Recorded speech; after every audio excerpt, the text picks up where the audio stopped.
Hello and welcome to Dr. Dan's channel. Today we are looking at Botswana boosting ties with Russia as it pushes for relief from Trump-era tariffs, and why this seemingly narrow story about diamonds, tariffs, and an embassy in Moscow actually reveals something much bigger. How Africa is being forced to redesign its economic strategy in a world where trade access is increasingly political. This is not a story about Africa choosing sides. It's a story about economic survival, leverage, and the battle to move from raw exports to real industrial power.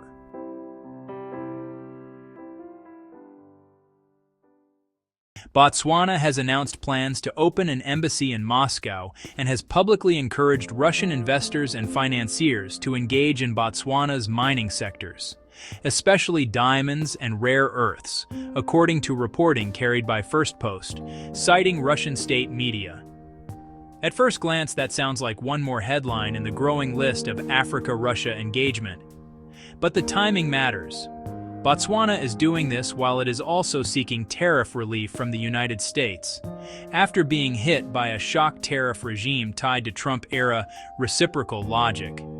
A system that, according to the information provided in the transcript, included a 37% tariff on goods from Botswana, later reduced to 15% for diamonds cut and polished inside Botswana, while diamonds processed abroad faced tariffs as high as 50%.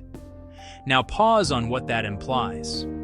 Even if you strip away every geopolitical interpretation, the economic message is straightforward. Botswana is being told, by tariff structure, that industrial upgrading is rewarded, while external processing is punished. That changes everything, because it turns trade policy into an industrial policy weapon.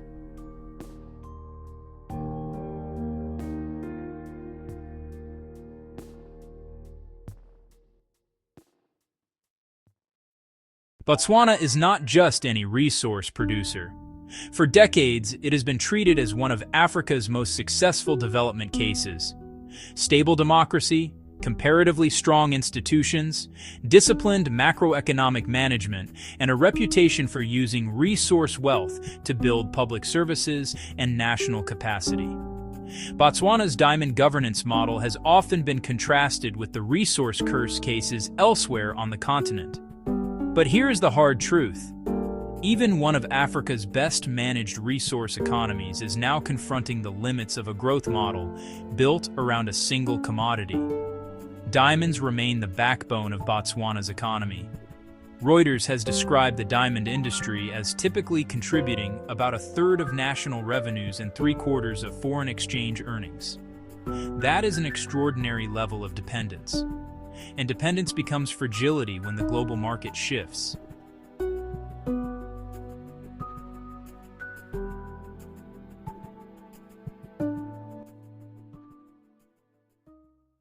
Botswana is facing what First Post described as a double whammy. 1, plummeting global diamond demand, and 2, new tariff pressure from the US. On the demand side, the global diamond industry has been under sustained stress. One major driver is lab-grown diamonds, which have grown in consumer acceptance because they are cheaper and often marketed as more ethical. The result is a structural challenge to the pricing power of natural diamonds. We've seen this pressure reflected at the top of the value chain. Anglo-American has taken major write-downs on De Beers amid prolonged weakness in diamond markets, tied to weaker demand and competition from lab-grown stones. Botswana has felt that reality directly.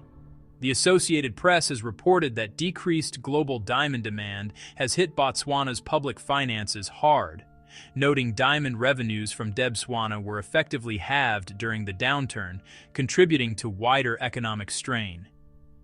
So even before tariffs enter the picture, Botswana is already under pressure because its main revenue engine is no longer predictable. And predictability is what resource states need to plan long-term development.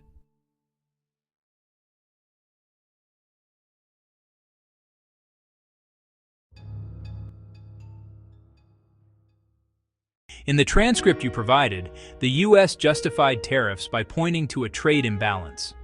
Botswana's exports allegedly had strong access to U.S. markets, while U.S. goods and services faced barriers in Botswana. Whether one agrees with that justification or not, the mechanism is what matters.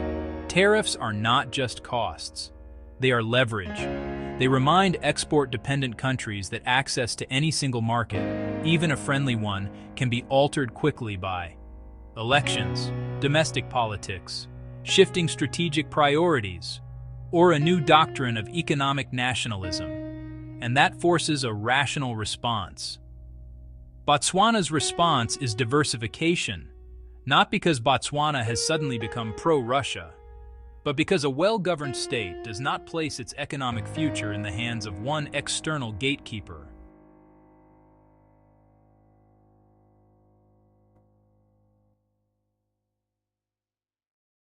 If Botswana is trying to diversify partners, why is Russia useful in this moment?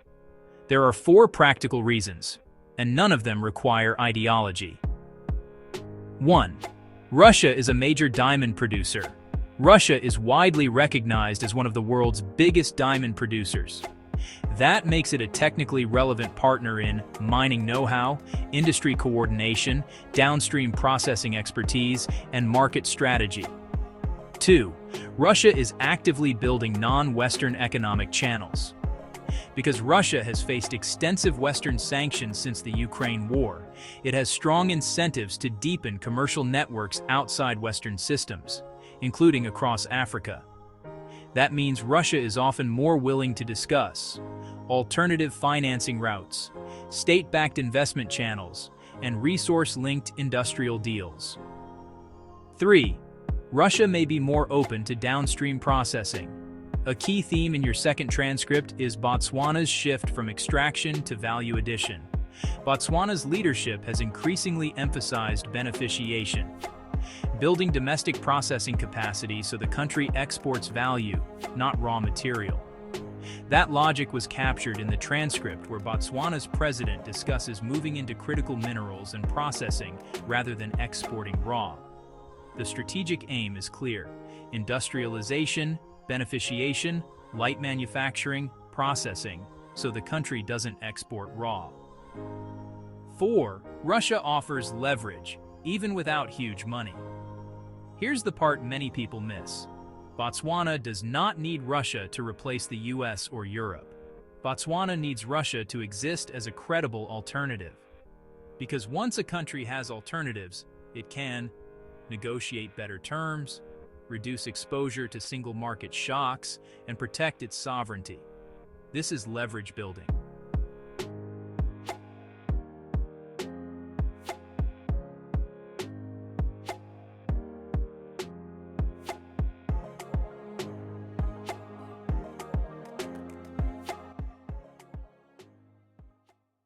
A serious analysis also has to state what can go wrong. Risk 1. Sanctions and reputational exposure. Russia's diamond sector has faced restrictions in Western markets in the broader sanctions environment. Any perception, fair or not, that Botswana is becoming a channel for sanctioned supply chains could create reputational or compliance complications for investors and buyers. Risk 2. Financing limits. Russia can offer investment, but it does not have infinite capital, and it is managing its own economic constraints. So Botswana must be realistic about what Russia can deliver. Risk 3. Dependency switching. Your second transcript makes the most important warning. This moment is not an invitation to replace one dependency with another. If Botswana responds to Western pressure by shifting dependence wholesale to Moscow, then nothing structural changes. Only the geography of dependence changes. Botswana's smartest path is multi-vector: U.S. market access, European buyers, regional African integration, Gulf investment, China where it fits, Russia where it fits, and domestic beneficiation as the anchor. Here's the deeper story. Trade is becoming a security tool. Now zoom out. The key development is not Botswana. The key development is the world system. We are entering a phase where trade access is politicized, Supply chains are securitized, and tariffs function like instruments of strategic pressure. That shifts the incentives for African states. In your transcript, an analyst describes African foreign policy becoming more interest-driven, less ideological, more selective, more outcome-focused. That matches what we are seeing continent-wide. The playing field is changing. Critical minerals, rare earths, industrial inputs, battery supply chains, and strategic infrastructure are now central to global power. African states that hold these resources are being pulled into a new competition, but they also have a chance to bargain harder than before. If managed correctly, that competition can be a net benefit. If managed badly, it can become a new extraction cycle under different flags. Diamonds are often treated as luxury goods, but in Botswana, diamonds are state capacity. Diamonds pay for public salaries, infrastructure, health systems, education, macro stability, and the fiscal space that keeps institutions functioning. When diamond revenue collapses, the state's room to maneuver collapses. That's why Reuters reporting about Botswana's economic outlook ties national performance directly to diamond weakness, including warnings around growth pressure and fiscal stress. So Botswana's pivot is not cosmetic diplomacy. It is an attempt to protect the foundation of its economic model while building the next one. The next model, from extraction to value chains.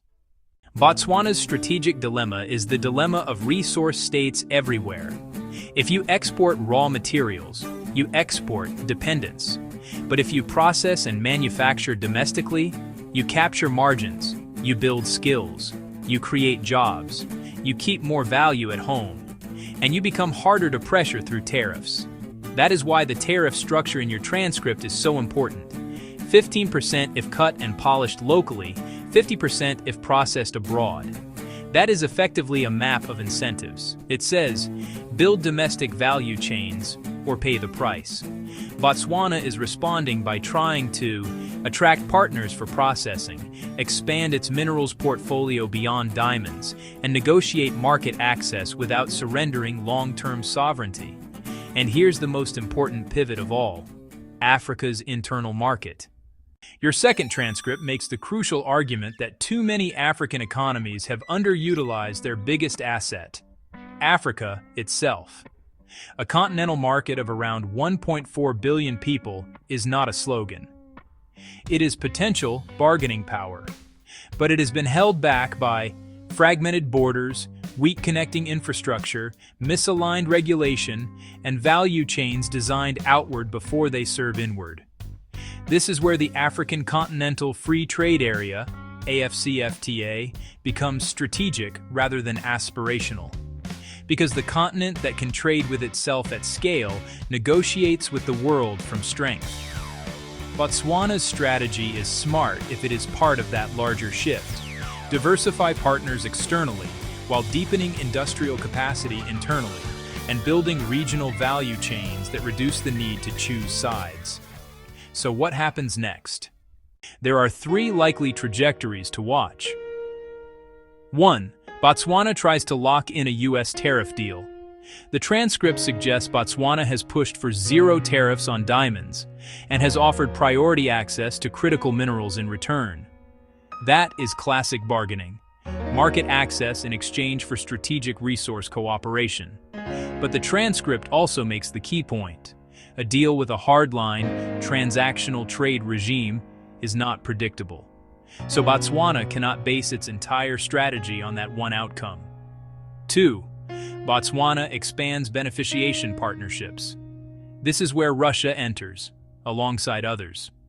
Botswana will likely continue courting partners who can help it, process minerals, build industrial capacity, and move up the value chain. 3. A broader African pattern accelerates. The bigger story is that U.S. pressure, by weaponizing trade, may unintentionally accelerate African diversification. Once countries restructure supply chains, partners, and processing capacity, they rarely reverse course. They adapt. Then they build around the adaptation. That's how global realignment becomes permanent. Botswana is often held up as proof that good governance can turn resources into development, and that remains broadly true. But Botswana is now proving something else too. Even the best managed resource model becomes fragile when global demand shifts, new technologies disrupt pricing power, and trade access becomes political. Botswana's move toward Russia is not a simple pivot, it is a message. Botswana will not place its economic future in the hands of one partner. It will diversify, build leverage, and try to industrialize. And for Africa as a whole, the lesson is even bigger. This era is not about choosing between Washington, Moscow, or Beijing. It is about whether African states can finally convert resource wealth into domestic processing, regional value chains, and true economic sovereignty. Because the countries that rise in periods of disruption are rarely the ones most protected. They are the ones that learn fastest and build capacity before the window closes. If you found this analysis useful, subscribe to Dr. Dan's channel for clear, in-depth breakdowns of the forces shaping our world. Like the video if it helped your thinking and share it with someone.